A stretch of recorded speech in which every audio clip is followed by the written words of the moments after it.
Welcome back to the channel. If you watched the first episode in this series, we talked about what it means to grow up without a blueprint for manhood. We explored the difference between physical fatherlessness and instructional fatherlessness, and how many men enter adulthood not because they are rebellious, but because they were never shown the map. Today we're continuing the series, The Fatherless Mindset. How modern men survive without a map or mentor, and this episode goes deeper into what happens next. Because when guidance is missing, something very specific begins to form inside a young man. A mindset, not a mindset built from mentorship or design, but a mindset built from adaptation. Episode 2 is called The Survival Mindset. It's the mentality many men develop when life teaches them through hardship instead of instruction. And while survival can build resilience, it can also create patterns that shape how a man thinks, trusts, and moves through the world. Hyper-independence. When self-reliance becomes armor, one of the first things that often develops in men raised without consistent guidance is hyper-independence. Self-reliance itself is not a bad thing. In fact, responsibility and independence are essential qualities for any man who wants to lead his life well. But hyper-independence is something different. Hyper-independence happens when a man learns early that asking for help leads to disappointment, so he stops asking.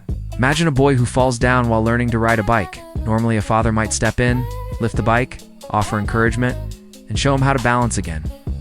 But imagine that moment happens repeatedly without anyone stepping in. Eventually, the boy stops looking around for help. He simply gets up, brushes off the dirt, and keeps riding alone. That sounds admirable at first, and in some ways it is. But over time, that habit becomes armor. That armor protects him from disappointment, but it also isolates him from guidance. So the man grows capable of doing many things on his own, but he quietly carries the belief that no one else will ever show up when things go wrong. Hyper-independence creates strong individuals, but often lonely ones. Self-reliance versus emotional isolation. This brings us to an important distinction. Self-reliance and emotional isolation are not the same thing. Self-reliance means a man can stand on his own feet, means he can provide, think, and act responsibly without constant dependence on others. But emotional isolation happens when a man stops allowing anyone to stand beside him. Imagine a castle built on top of a hill. Its walls are thick and its gates are reinforced. From the outside, it looks strong and secure. But if the gates never open, the castle eventually becomes empty inside. The same walls that protect the castle also prevent connection. Some men build emotional castles like that. They become disciplined, they become capable, they become strong in many practical areas of life. But because they learn to survive alone, they struggle to trust anyone enough to let them inside the gates. Self-reliance builds strength. Isolation slowly erodes peace. And learning the difference between those two states is a major part of a man's growth. Survival thinking and decision-making. Another effect of the survival mindset is how it shapes the way a man thinks about the future. When a person grows up in a stable environment with mentorship, they are often taught to think in long-term strategy. But when someone grows up navigating life through uncertainty, the brain adapts differently. It begins prioritizing immediate survival over long-term planning. Imagine two farmers planting crops. One farmer has years of guidance from experienced growers. He knows when to plant, when to water, and when to wait. His thinking stretches across seasons. The other farmer has never been taught the rhythms of the land. He plants whenever he finds seeds, waters whenever he can, and reacts to problems as they appear. Both farmers are working hard, but one is working from a strategy, and the other is working from instinct. Many men raised without mentorship become excellent problem solvers in the moment. They learn to adapt quickly, to read situations, and to navigate chaos. But long-term planning can feel unfamiliar because their early experiences required constant reaction rather than careful design. The survival mindset trains a man to navigate storms, but not always to chart long voyages. Discipline learned later in life. Another pattern that appears frequently in men who grew up without guidance is that discipline often arrives later in life rather than during childhood.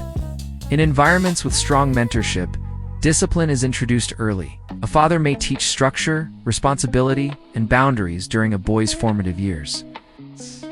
But when that instruction is missing, discipline often becomes something a man must discover on his own. And that discovery usually comes after consequences. Imagine a young man who spends years drifting through life without clear structure. He works when he feels like it, avoids responsibilities, and lives reactively. Then one day life delivers a wake-up call, a failed relationship, a financial setback, a moment of realization that time has passed faster than expected. That moment becomes the turning point where discipline is no longer optional. It becomes necessary. In many cases, the men who develop discipline later in life become extremely committed to it. Because once they discover its power, they realize how much of their earlier struggle came from living without structure. The road was harder, but the lesson becomes deeply personal. The forest without a compass. Let me share a parable that illustrates this idea.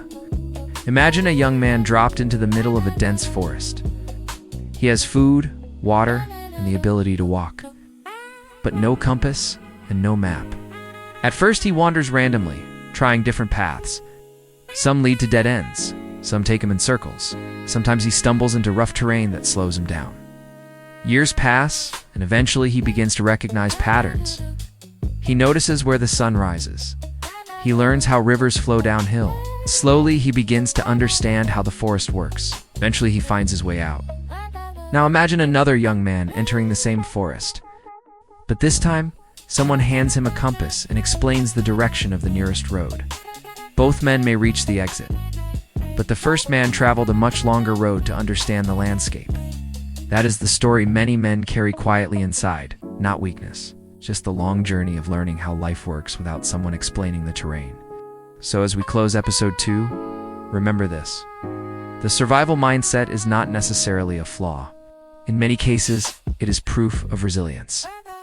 It shows that a man can endure difficulty, adapt to uncertainty, and keep moving forward even when guidance is missing. But survival alone is not the goal. At some point, every man must move from surviving life to designing it. In the final episode of this series, we're going to talk about what that transformation looks like. How a man who grew up without mentorship can eventually become his own mentor and even guide others. If this message resonated with you, I'd love to hear your thoughts in the comments. Share the video with someone who might need this conversation. And if you want to keep growing with this community, make sure you like the video and subscribe to the channel so you don't miss the final episode of the series. This is the Ordinary Guy 2.0, Responsibility Before Ego. See you next time.